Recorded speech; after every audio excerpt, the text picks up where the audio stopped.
Calvignac, bonjour. Bonjour.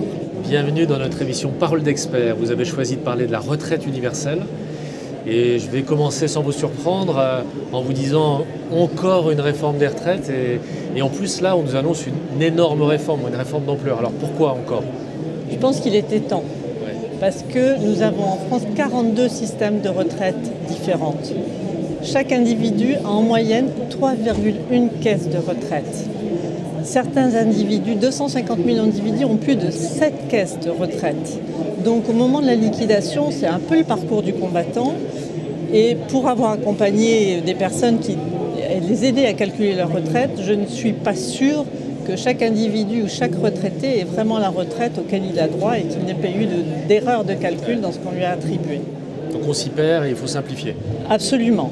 Absolument. Et puis en plus, il y a d'autres problèmes. C'est qu'en fonction des parcours, si on a été par exemple d'abord en temps partiel et ensuite à temps plein, ou d'abord à temps plein et ensuite à temps partiel, on n'a pas les mêmes modes de calcul de retraite.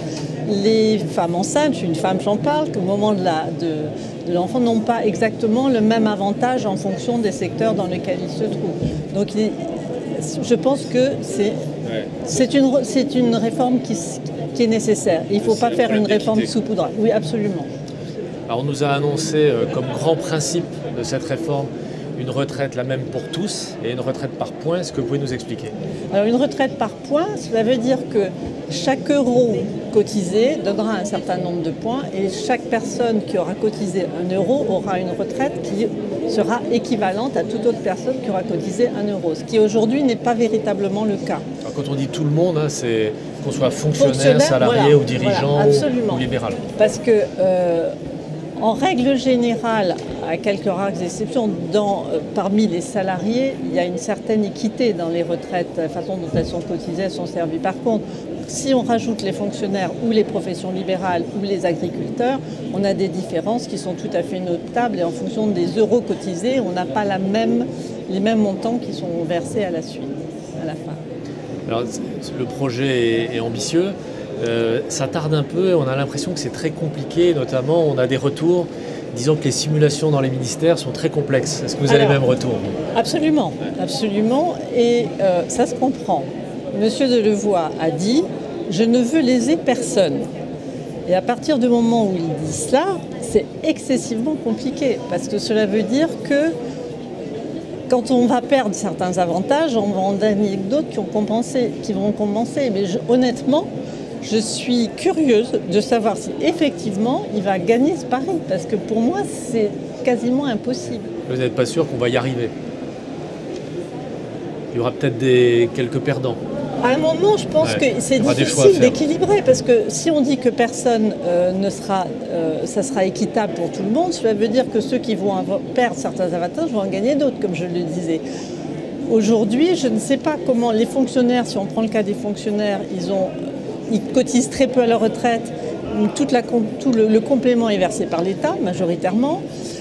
Les salariés, ils ont des retraites qui sont exclusivement par répartition. Quand on dit qu'il n'y avait qu'à avoir 6 mois, 7 mois, voire 2 ans d'avance de retraite, ça c'est des caisses véritablement par répartition. C'est-à-dire que ceux qui travaillent, les cotisations de ceux qui travaillent permettent de payer les retraites de ceux qui sont à la retraite.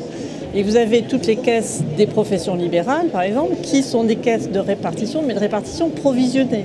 C'est-à-dire qu'elles ont des réserves qui leur permettent de faire face sur un grand nombre d'années à l'évolution de leur population pour pouvoir leur servir de retraite. Des réserves qui vont être aspirées si jamais on mélange tout ça. Voilà, le problème c'est quid de ces retraites. Les professions libérales ont un trésor de guerre, si on peut dire, mais qui vient aussi, ce que je trouverais tout à fait anormal, c'est qu'on se sert de ces retraites pour compenser, de ces caisses, de ces réserves, pardon. Parce que si elles ont des réserves, c'est simplement parce qu'elles n'ont jamais été dispendieuses, qu'elles ont toujours fait des projections qui leur ont permis d'envisager l'avenir, l'évolution de leur population et de ne pas distribuer, c'est-à-dire que tout ce qui rentrait, parce qu'à une époque, elles auraient pu faire comme d'autres caisses de retraite, c'est-à-dire distribuer tout ce qui rentrait, moyennant quoi on avait des cotisations. Voilà. Donc, et puis aussi, ce que je trouverais un petit peu anormal aussi, c'est tous ceux qui ont cotisé à une époque et tous ceux qui ont eu des prestations avant ont payé ces réserves. Ils les ont payées parce qu'ils ont plus cotisé et moins reçu. Ouais. Donc aujourd'hui, si on s'en sert pour les donner à d'autres, c'est un mauvais goût dans la bouche. C'est pour ça que M. Delevoye dit je ne veux lever personne. Et il dit les caisses de retraite des professions libérales vous seront conservées, vous seront réparties, vous seront redistribuées. J'attends de voir. Alors justement, on attend de voir quand est-ce que le projet de loi devrait être déposé, devrait être annoncé au moins. Parce qu'on a l'impression que ça tarde. Je pense que ça ne sera pas avant ça sera pas avant 2019 et encore, parce que c'est un sujet qui est très complexe. Il faut aujourd'hui l'audition, et je pense que ça dure jusqu'à la fin c'est prorogé jusqu'à la fin décembre. Ouais. S'il faut continuer, il faudra continuer parce que le sujet est difficile. Peut-être un projet dans un an, la rentrée prochaine peut-être.